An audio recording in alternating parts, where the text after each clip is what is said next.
Hello and welcome to the Expanded Woman Network podcast, hosted by Misty, Willis, and Sherry Gideons. Today we have on the show special guest AJ Beaber from Ignite the Light, who reveals her discovery of the link between sexuality and spirituality. Hello. Hello, Sherry. I'm super excited about approaching this subject, but first let's start with tell us a little bit about yourself and how this path started for you. Of course. Okay. So the link between sexuality and spirituality for me is actually based on the feeling in my body, the energy, and what that's the connection, is the energy that I feel. So sexuality and spirituality is an energy connection. And so my story is that I grew up in a family that came divorced parents. And from that, I ended up having, trying to play these people pleasing games with my parents. And so it made me really good at people pleasing. But from that, I never really knew who I was. I never knew my voice. I was always trying to please somebody else. And so the one place I found my voice is in church and is in my relationship with God. And so in this, what ended up happening is I would journal to God, and I had this relationship with God that I would explain to people. Like I would walk in a room and I would instinctively know that someone would, for example, a woman would be sitting there and I'd think, I need to go pray for her grandmother. And I'd walk up to her and I'd say, can I pray for you and for your grandmother? And tears would be coming down her face in that moment. And so I'd pray for her, I'd walk away, and then I'd have this energetic reaction in my body. And now, mind you, at the time I was a virgin. So I had no idea what sexual energy was. I had no idea what orgasm was. I had no idea what any of that was. But what I did know is that I had this feeling of worthiness every time in my body when I was in relationship with what I thought at the time was God. That was what I call my intuition, right? So then years would pass and I would come to this place in my life where I ended up meeting my first husband, and I had that sexual attraction, that magnetism, and we ended up having sex outside of marriage, which was something that I was raised, it was wrong, it was shameful. There was all this pain around it. And the moment I did that, I no longer heard that still small voice inside. I no longer felt that energy inside my body. I no longer had what I would call this connection to God. So for several years of my life, I was in this really dark place. And when I say dark place, I mean, it was sexual assault. It was in a marriage that was mentally and it was abusive in that way. He ended up cheating. There was infidelity. There was all these different things that went on. And I just had this feeling like I couldn't trust men, and I didn't trust other women either. And so in this area of sexuality, I just had pain, sexual assault, all of these different things that went on, pain. And I saw how infidelity had ruined my parents' marriage. I saw how my youth pastor had been put in jail because of sexual harassment. And it was just like my whole life was pain around this area. And it wasn't until I started dancing, and something that I did for myself and wanted to come back to that strong part of myself, because I realized I couldn't depend on others, right? For that love, for that worthiness. And so I started this journey. And through dance is when I was able to look at myself powerfully in the mirror and love this part of myself. Well, as I was experiencing this as a woman, and this was a very sensual dance, what I was learning. I was burlesque. It was just so much fun becoming a woman, these parts of myself that I'd repressed for so long. And so in this experience, I started to feel this energy again. And in these moments, I thought, oh my gosh, I thought God had left me. But actually, that energy was connected, and that still small voice and being able to have that connection came back in being able to express and movement and my body and loving my body and loving who I am and in my skin. And so it was actually through this journey of really loving this part of my life and sexuality and understanding more of this, that I then connected it back to that moment as a child and that spirituality. I absolutely love that. And I can relate on so many levels to that exact same experience. I mean, I came up during the 60s and the 70s when it was very, very, it was a society of, religious based beliefs. Yep. And for myself, I was led to believe that the same sort of thing, that, sex out of marriage was wrong. It was a sin. And so there was a lot of fear around the idea of these emotions and these feelings that go on at and at a certain age too, because, you enter into junior high and that's the time when you get your period. And then all of a sudden you've got all of these, things happening inside you and you're trying to identify with them. And at the same time, you're being told that's taboo. And you're not supposed to understand what that's all about. And so very much like yourself, I came to a point in my life, 17 years old, I was a virgin, and the same thing. I had sex out of marriage. And for a long time, there was those emotions of shame and guilt and, keeping it a secret. Because I was afraid. I was afraid to understand what was happening inside of me because there was such energy that was connected to, fear and guilt and shame. Yes. But very much like yourself, I mean, I ventured into what I like to call the dark side and went out and became a dancer in Las Vegas. Well, here in the, California, and then later in Las Vegas, because I thought, well, that's the way to truly be in my power. Yeah. Truly be in my power. And so that part of myself, that other part of myself came out, and I was expressing the sensuality. And I was really, really trying to become that other part of myself. And I called her Cashmere because Cashmere could walk the walk, talk the talk. And boy, can I feel the emotions of the awareness of that coming up in me right now. But just like you, there was a shift in me that occurred. And it was that shift that opened me up to this awareness that it is not bad. That we can tap into that God part of ourselves, that source, that infinite intelligence that is saying, my God, you've never been bad. You are good. And so let's talk about that for a minute. Let's talk about how that is transpiring in all of us right now and how that is a beautiful thing and we can explore it. Yes. So you talk about the guilt and the shame, and you talk about the experience of intimacy and sensuality. And sensuality is really just being open to all of our senses, right? Our five senses, including the sense within us around, like I talked about, our intuition and this deeper part of us that's here to give and receive. And we're all connected on this conscious level and this abundance. And so for me, when you're talking about bringing in her, that's what I call her, is the greater aspect of femininity, the goddess, this aspect of us that so often gets repressed and put into a drawer and people don't want to look at. And then when it comes out, it often comes out in a way of, you explained it as darkness, but it's really like, what is this part of myself? And so for me, that was my book, was that discovery of really understanding who that person was. And what I've come to realize is that it doesn't take, and typically here's what happens in a situation like that. You either become repressed, which means you're not aware of it, you don't want to look at it, there's no vulnerability, and there's not that aspect of sensuality and connection. Or what I find is people become promiscuous, and it becomes even like perverted almost. So that energy has to be harnessed in a way that we know how to use its power versus it using us.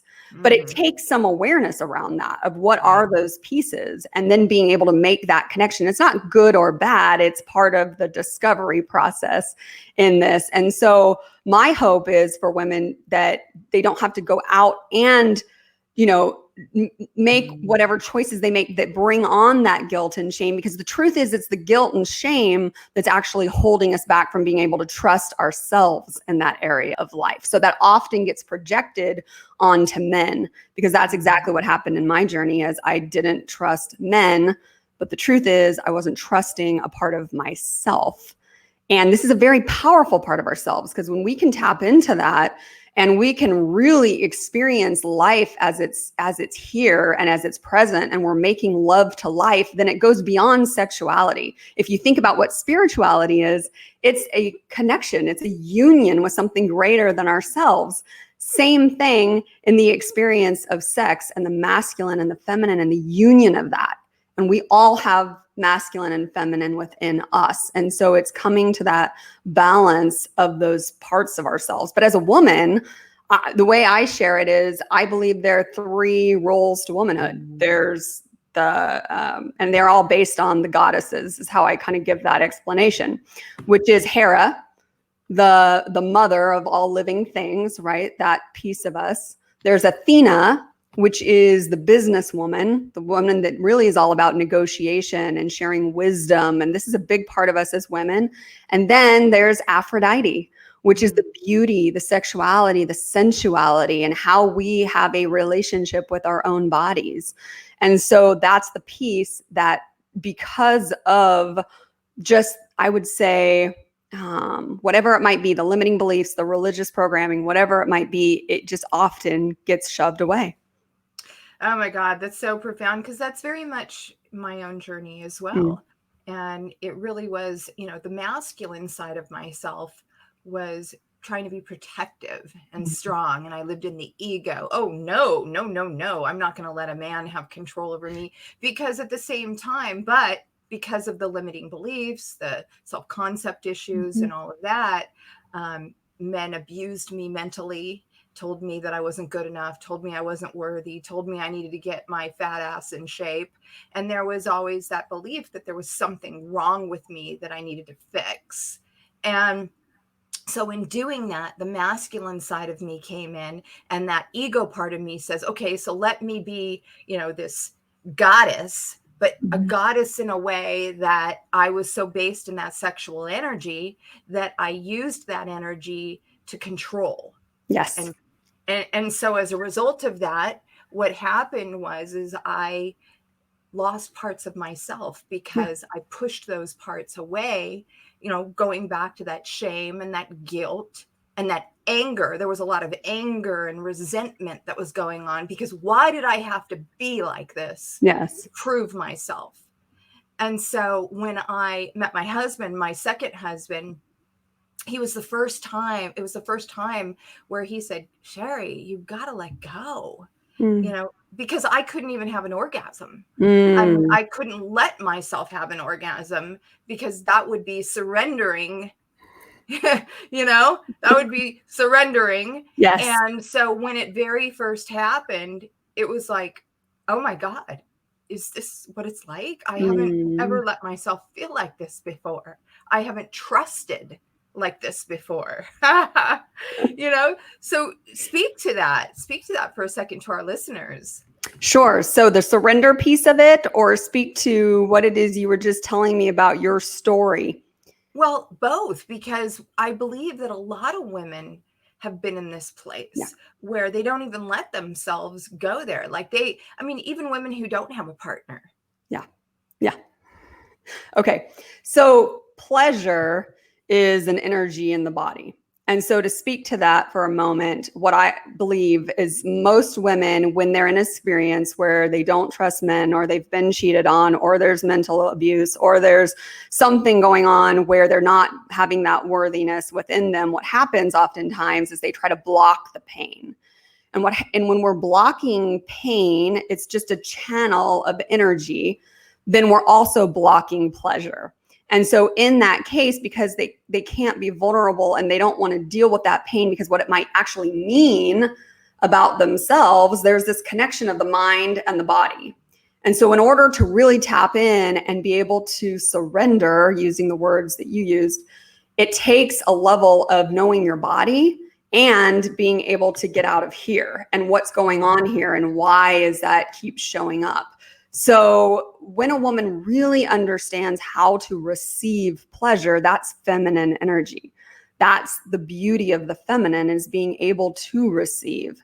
And so you have to find that part of yourself, no matter how that journey went, and recognize that the guilt and shame is only around something going on between the mind and body connection that's blocking that pleasure. So the moment you identify what that is, then you can actually bypass it and let sexual energy really fuel you and circulate through you. Because my belief is that a man doesn't give a woman an orgasm.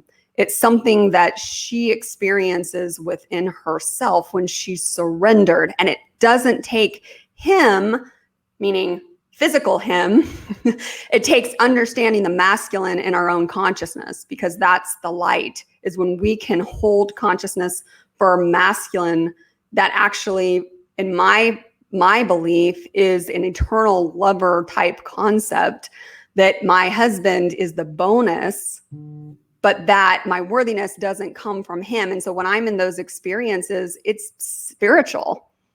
It's our sanctuary. It's where we create, because sexual energy is the highest and most potent energy that we can tap into, but it can be used for good.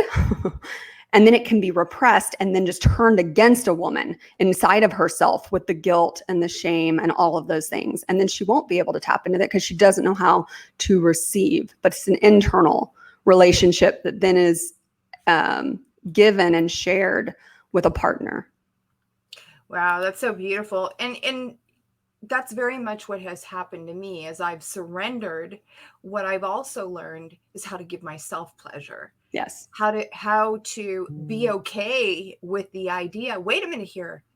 I can Yes, also, you deserve it. yes, that I deserve it, that I can Yes. give myself pleasure in that moment and just be like, whoa, be really conscious of, just like you said, the energy that flows to you. I mean, there's times, when I'll have an orgasm and literally I'll be like, yes. I mean, I'm just being honest and real here, because this is a topic that needs to be so addressed with honesty and helping other people to realize it's okay. Yes. It's okay. And I want to address too, for the women who haven't experienced that, this is something that I teach. So most people don't know this, but when a woman has an orgasm or a man has an orgasm, there's actually a drop in hormone levels that happens after that.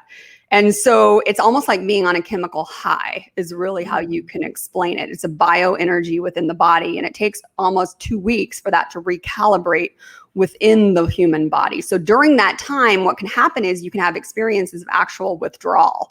So they liken it to a withdrawal from cocaine, which is crazy, because if you think about that, during that time, you can start to have feelings of abandonment, feelings of not being worthy. And then here's what happens in a relationship. Oftentimes a woman will be like, oh, he doesn't want to be with me, but maybe his hormones are recalibrating at a different level that her hormones are recalibrating at. So if we just rely on our own hormones and now we're in the mood, and that's how we are intimate in our relationships, it's not going to be enough. And it's actually a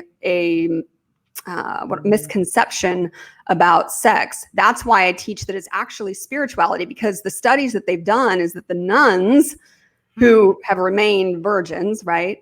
When they did the neural studies on them, they found that they were having a neurological experience as the same as a sexually aroused subject. So that means that bliss is coming from their own mind and where they're able to take themselves in their own mind. And they're having a biological reaction of energy and bliss within the body, and it's spiritual. So what I teach is be able to tap into that energy, that sexual creative life energy, versus just the orgasm. So for women who like, hi, I haven't been able to do that, or I feel shameful because I haven't been able to do that, or I haven't been able to tap into that myself. It's actually not about the physical pleasure as much as it is about the bioenergy release, which is what's happening between the mind and the body. So share some ways that women can do that. I mean, what are some steps? What are some ways? Or Share some of that. So ways to be able to tap into that spiritual energy is to be able to be really present with yourself and know your body. That's the first step. And so actually I even brought my little roadmap that I teach so I can share it. I can even show it with you maybe. So this is, can you see it? Here, let me Yes. move the microphone out of the way. Okay. So this is sorry, everything's backwards in here. This is the roadmap. This is energy within the body. You've got one road of pain and one road of pleasure, right? The first place you want to tap in at is at your body. You want to check in. I'm going to hold this here so you can still hear me. No, You want to check in with your body. That's the first place. And say, am I feeling pain or pleasure? Right? So somebody who's blocking pain is often actually not even going to notice where that's showing up.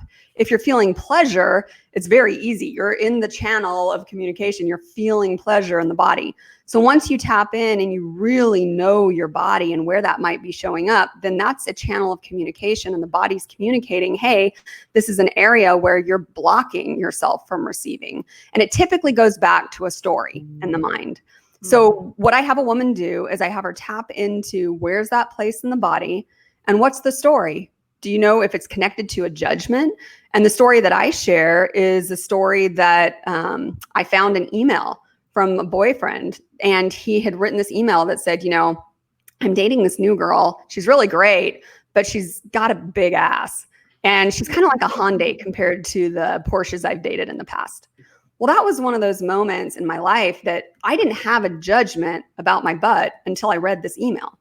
So what happens in a lot of these experiences where women have these judgments against their body, they come from actual experiences in their life where they never had that judgment. They never had that shame about their sexuality. They never had that guilt. But because of this one experience, it brought that on. And so that one story for me only got darker and deeper, because once I had one judgment against my body, it made me judge other parts of my body and bring up other things.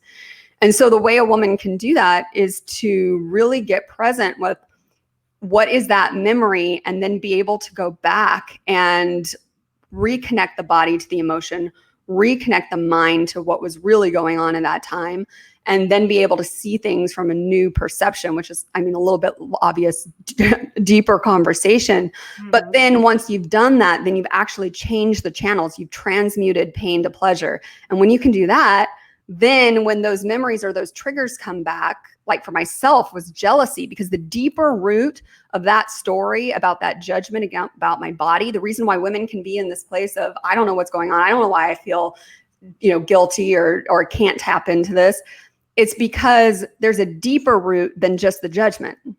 It wasn't just about this judgment that I had against my body. It was actually, I feared him leaving me for another woman. So when I had to look at that, it was like, well, wait a second. I'm doing that every time I think about him and another woman, right? And our consciousness holds the light. So I was in pain every time I was believing that thought. It doesn't matter what they do. They can go on and live their life. But if I'm still in pain from it, it's only because I'm still holding on to that mind-body connection. So that's how I help women be able to make that transition. Once they learn those tools to be able to do that, then when you can actually receive pleasure, then you can really tap into the masculine and feminine. Wow. So right now, I heard that you wrote a book, and you're sharing a lot of this in your book, and you're taking people through a reading process of your book. Tell us a little bit about that. So my book was based on this discovery of sexual energy and knowing that you can harness it and use it for creation of what it is that you really desire in life. But in order to create what you desire, so for instance, for me, it was I desired to trust men. And I finally came to that understanding that it was really, I needed to trust myself and then be able to give that to men. So the whole journey is my story and healing journey in a novel of these pieces of myself and how I was able to make that journey. And then once the book was done, I really didn't even know what I wrote about. I didn't understand it. And I was trying to put together these pieces of myself. And that's really when the healing journey began around sexual energy, because I then got to really understand from an experiential level that it can be harnessed to be able to access that energy source within, that bioenergy, in order to create what it is that I desired in my life. So for instance, let's say someone wants to lose 10 pounds, but they keep doing the same thing over, and they have a trainer and they're not losing that weight. It's only because in their mind, they have this limiting belief that they can't get past those 10 pounds, right? Mm-hmm. But once they don't have that belief anymore, then the sky's the limit, and they can lose that weight because they no longer believe that it's an impossibility. So that's the journey of my life. It's all based around self-evolution, personal development. And I believe that we are limitless as creators in this world when we can tap into that sexual energy. But sometimes that sexual energy has its own stories wrapped around it due to our past, due to shame, due to guilt. And that's exactly what's holding us in that limited belief pattern. So we have some of our guests who are asking about bioenergy. They've never heard about bioenergy. Speak to that a little bit more so people can understand what this bioenergy is. Okay, so bioenergy is just energy of the body. That's just an explanation of what you're feeling. So when you have an orgasm, you feel it in your body, right? Like it's just this vibration. It's an orgasm. Sometimes you feel vibrations just by connecting with others, or tapping into your truth, or what I call my intuition. Everybody has a different way of explaining it. But when you feel alive inside, or something lights you up, that's bioenergy. That's a life force energy. In order to create, we have to tap into that energy source. So in order to create what we desire, we have to feel desire.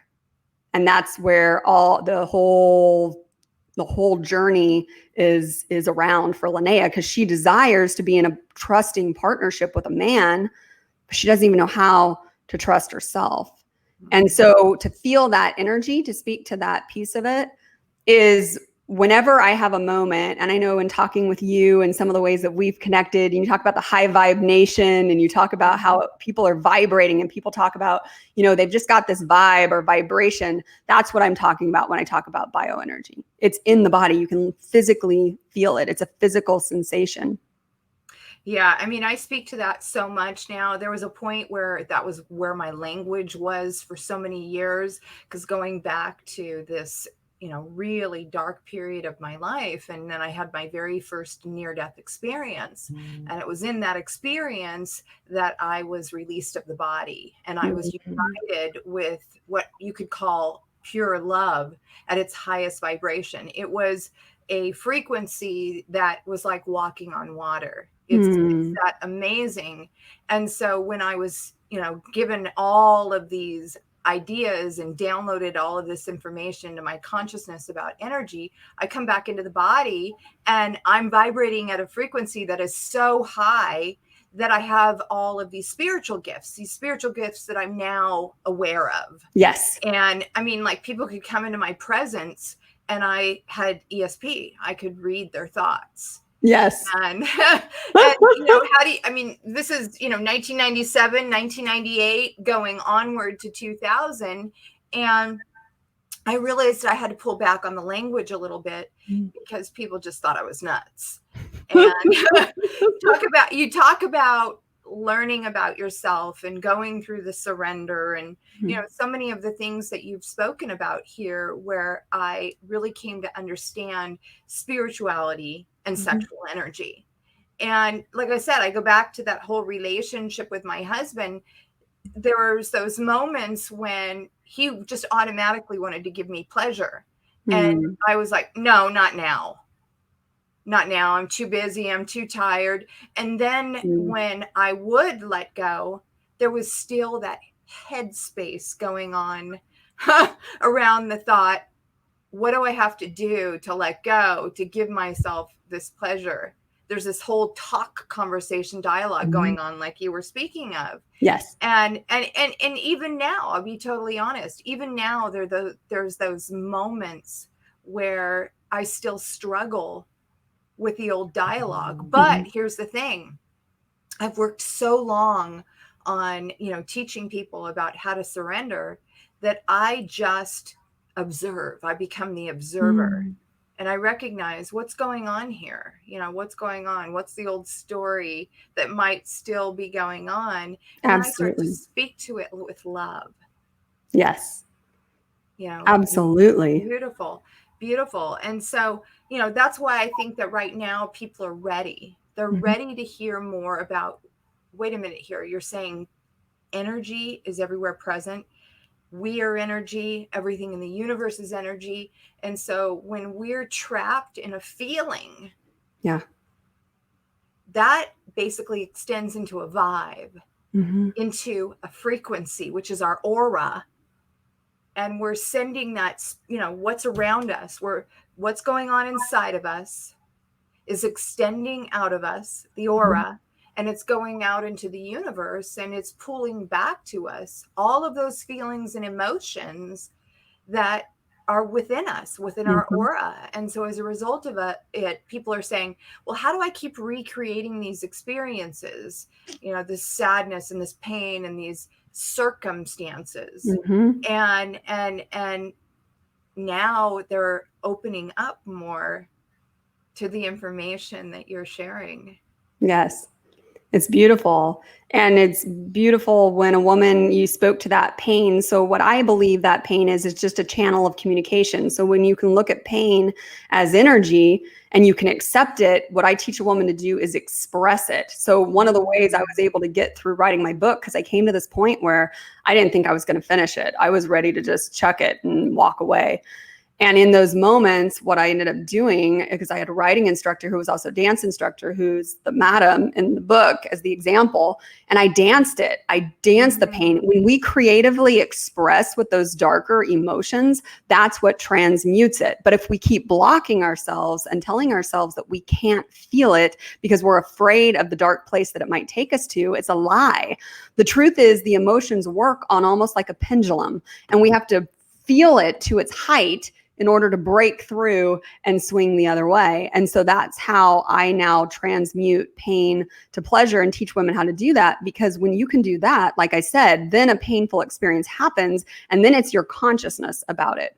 But when you can break past that and then just be open, that's sensuality. That's being able to feel both pain and pleasure. And so that's really because it's a channel of communication. It's the energy. We're just labeling it is really what it boils down to. So when you're able to really tap into that and feel those emotions powerfully and create with it, that's the whole point. That's what we can use it for. You can journal, you can go for a run, you can dance, you can, whatever it is, you just move it through your body. And that's one of the ways to process it. And I even give myself, 2 minutes on my phone and I choose a song. It's like, I'm angry today. I want to process this anger and feel it because it's okay. And really, the feminine emotion is energy in motion. So we want to keep it moving. And then when we can really tap into that sexual energy and be united in the masculine and feminine, that's a whole nother ball game, because then you are looking at the masculine and feminine differently in your world because you're experiencing it differently within yourself. So true. I studied with a shaman in probably the late 90s, early 2000s. And one of the things that we addressed is how I controlled life through my sexual energy, meaning that I thought that if I was sexy enough, and let me go out there and use that part of me, that energy, that I can get whatever I want. I can get my needs met out in the world. And so the shaman said that that's physical world, that's root chakra. And so I needed to pull that energy up. And it sounds like it's so many of the things that you're talking about, because as I began to pull the energy up to the heart, what happened is it allowed more freedom, and the things that I wanted in life, the goals, my dreams, how I wanted to be perceived by the world, not as a sexual, person, but as a person that had information to share with others, that communicated this idea of love, non-judgment, and really opened myself up at the heart space. And so now for myself now, 23 years later, and see, the thing you have to realize is that stuff comes back around. Mm-hmm. It keeps coming back around. And just when I think that I've cleared it all, an event will occur. And because I know how to observe it and look at it now without, without anger and resentment and shame, what happens is I say, you know what, thank you for showing up, because you're revealing to me something that's still here, but I don't have to own it. I don't have to give it power. You're not going to stay here very long. Get that playful little girl side of Sherry out, because I play with it. But so much of it, even with my own clients, is that they say, how do you get to this place of just living in the moment? It's so hard. And, it's so hard to let go of yesterday and all the things that happened up until today. And then it's so hard not to futurize either. But to address in the moment, what is it I want to feel? Because it's all about feelings. That's energy. That's a vibration. It's all about feelings. And how can I be more in the space of the feelings that I really want in today, moving through the moments of today? How do you address that with your clients? Well, the way I address it is you're making love to life. So when you learn to be in terms of sensing and really being open, that's the gift. And then life is here. And then life, what I've found is through the pain is where my power is at. So when you look at pain differently and you know how to transmute it, then it just opens you up to life on such a bigger level. It's like, this is showing up because there's a greater part of me that I'm here to incorporate. And so that's kind of, I know a little bit of what you talked about, is these fragmented parts of ourselves and bringing them back together. So think about union, think about sexuality, think about spirituality. It's all the same thing. And so one of the things that I teach is, if a woman has a partner, and this is what my husband and I experienced together too, is when you are in your sanctuary in the bedroom and you're just receiving pleasure, you can be in that space of creating together, whatever that intention is. It's the highest, most potent energy we can tap into. And so my greatest passion around it all is teaching people how to harness it, because it can also be used as a weapon of destruction. And that's my message, is really when it comes around this, that we can harness it and use it to transform our lives and change our lives. So when we're making love to life, then it's just this beautiful experience of being present and in all things, because sexual energy is in all things. There's always that duality. There's always that polarity. And that's that magnetism, that charisma inside of you, inside of everybody. But we're just labeling it in a different way because of our own experiences. So once we get past that, then it allows us to open up. I love that, because that's what I recognize about myself. And I love the language that you're using, making love to life, because the more aware and conscious I am of what brings me joy, what brings me laughter, because, people will say, oh, you're so over the top. You have the craziest laugh, and even when I get excited, you hear the soprano voice in me coming out. And, but here's the thing. I mean, at almost 55, I'll be 55 in a couple weeks. And I'm like, woo, yeah, I'm looking good. I'm feeling good. Yeah. But it really, honestly, it comes down to more than that. It comes down to just what you said, really appreciating who I am. Yes. Honoring who I am and being in the joy of today. Walking. Yeah. I tell people all the time, I'm a speaker, so I love to speak when I feel something. So the girls, my twins, they're always saying to me, who are you talking to? And I'll be like, I'm talking to myself. I'm talking to my higher self, my spirit, my God. And the girls are like, you're weird. My twins. But what I'm really trying to address too is, let's talk about my twins for a second. So they're 15 and they'll be 16 in August. And it's funny because I was talking or listening to the spiritual teacher the other day, and he was talking about how lifetime after lifetime we bring in the DNA historical beliefs of our mother. And that, like, if our mother was somebody who had all these issues with men and allowed men to take care of her, and she lived in fear that if she did something wrong, that her survival wasn't going to be taken care of. And, she had affairs with other men, in order to feel worthy and more in herself. And so, and had a lot of anger and resentment around that. And so here comes me into the picture, and all I do is carry on that same historical way of being into my life. Yes. And then brought it into my oldest daughter's life. And what happened as a result of that is my daughter developed cancer. She had leukemia. And so we were talking yesterday, you and I, and leukemia, or cancer in general, is deep-rooted anger, deep-rooted resentment. And so, we helped her heal from this leukemia. She's 3 years in remission. Wow. And now she's learning to release all that and to trust the relationship with her husband. But now I have these twins. And so let's talk about teens, for example. Yes. And what you're bringing forward. How would I address that with my teens now so they don't get into that same thing?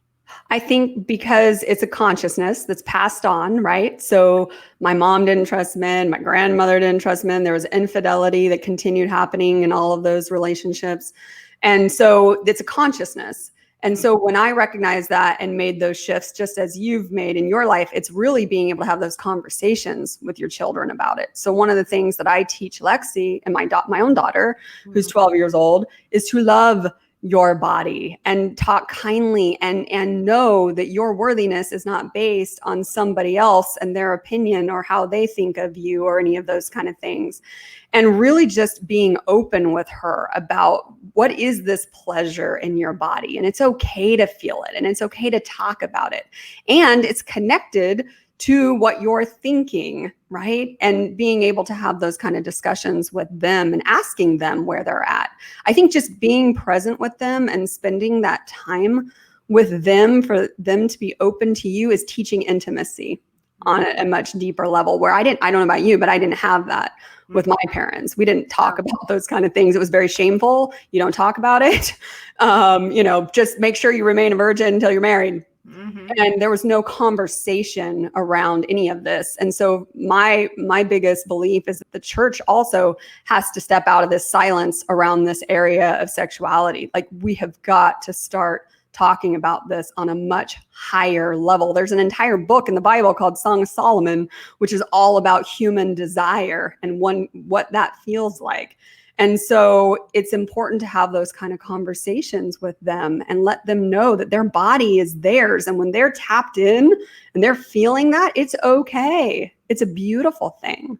But just, I think, holding that space for them to even have the conversation is a beautiful gift that we can give one another. And that's so huge, because look at so many of the children, who are, I've heard some of my girls have friends who are having babies at 10. Oh yeah. And 12 and 14. And so I think that conversation, how do you address that conversation around sex at such an early age for these girls that are having babies? Yes. So we've had the conversation with our children already, and the conversation is something that is just very, elementary in terms of having the conversation about what sex is and what it's used for, and it is pleasurable. And they're usually like, la, la, la, la, la, I don't want to hear anything. And at the same time, they tell us about, these girlfriends that she has and the different conversations that are going on about boyfriends. And so just by bringing awareness to it, again, consciousness to it, light to it, then it allows them to be able to make better decisions when they're in those places. And so I just share my stories, or I share stories of the women that I work with. And then it helps her to be able to kind of, okay, well, then I've got choices here. And I even remember talking to my stepdaughter about a lot of these things, and we'd have really in-depth conversations. At that point, she was about 18. And we would just have these beautiful conversations where I shared with her my feelings, then she shared with me her feelings. And then it was like we just allowed that to grow. We didn't hold judgment against one another. And it was all about the exploration of it, which is a lot of understanding that part of ourselves. Mm-hmm. Wow, you've given me some great information about sharing with the girls, because you're right. The twins, they're like, la, la, la, la, la, la, la. I don't want to talk about this thing, where one of them I can see, where that fear is already starting, because every time I try to go into the conversation with her about it, she's like, oh, I don't want to talk about this. Yeah. And so you've given me a lot of information. So to break through that sometimes place, it's almost like, what's her motivation for wanting to have that conversation? Maybe there's a boy that she likes, or maybe you could tie it around something that she's really wanting in her own relationships, and then it can work its way into the conversation, versus we're going to sit down and talk about intimacy and sex right now. Because that's like a boyfriend saying, okay, right now, like, I want to know it. I want to, and because we're so open about it now, and we've been through all these different things, it still takes a level of gently bringing them along and being respectful of where they're at. And it's perfect. Yeah, because even from the time the girls were babies, one of the things I did on a regular basis was I would whisper in their ears, thank you for coming. Yes. You're beautiful.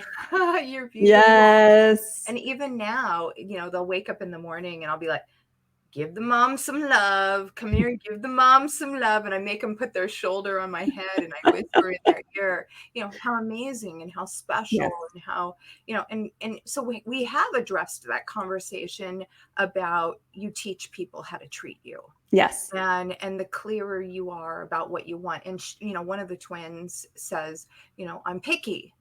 I want somebody who's special and who's somebody who treats me with love and kindness. And so she hasn't even had a boyfriend yet. She's liked a couple boys, but she hasn't had a boyfriend yet. Well, there you go. She's picky. She knows what she wants. That's beautiful. Yeah. So, gosh, it's been such an amazing conversation with you. Is there anything that you want to leave with our listeners today? Any information you want to share and leave with them? For me, it's just all about when you feel that energy in the body and there's maybe a story, just allow yourself the ability to love your body, to feel that energy. That's a gift that we can all experience within and receive within. And then when we're in that place of pleasure, we treat people better. We promote gratitude. We give from a space of wholeness versus trying to fill our cups. And to me, that's really what life is all about. So tapping into sexual energy is not something you have to be afraid of. And it's something that is, like I said, present all around us. And we're tapping into it from one another. It's just a very powerful energy that is connected to our spiritual selves. So that's really my message. And anybody who wants to learn more, I'm sure Sherry will put my information there and feel free to reach out. Speaking to that, go ahead and give us a website that they can reach you at. So my website is www.ajbeaber, and it's not spelled like Justin, it's BEABER and .com. And you can go there. You can reach me on Facebook. You can reach me on YouTube. You can reach out on any of those social media platforms. And I'd be happy to have a conversation with any around this. This is just my passion. So where's the book?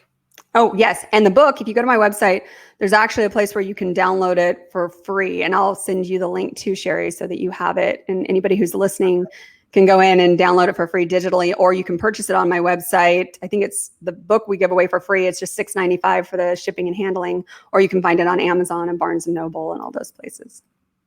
Awesome. Well, it's been an amazing conversation with you. I mean, my gosh, we've had so many people on the chat just chiming in and just saying such an important conversation to talk about. And they love that we brought in the teens and, you know, how important that is. And I think we need to have this conversation again, because it's an important conversation that, I mean, even I learned so many things today about areas that, you know, I still deal with in myself, and how you've just so beautifully spoken about, you know, making love to life. I mean, I have that, you know, in my head right now. So I love it. I love it. Thank you for that today. You're so welcome. Thank you for having me. Thank you. Thank you. Awesome. Well, thank you all for being here today. We're so grateful for each and every one of you that come and support us weekly. My name is Sherry Gideons. This is AJ Beaver. We are the Expanded Woman Network podcast, and it's hosted with Misty Willis as well, my partner. She's not here today. She had another event that she had to be part of, but she's with me weekly. So we'll be with you again next Tuesday here on the Expanded Woman Network podcast. You can find us also at www.expandedwoman.com. So until next week, thank you so much for sharing this out, and have a great day. Bye-bye. Bye-bye.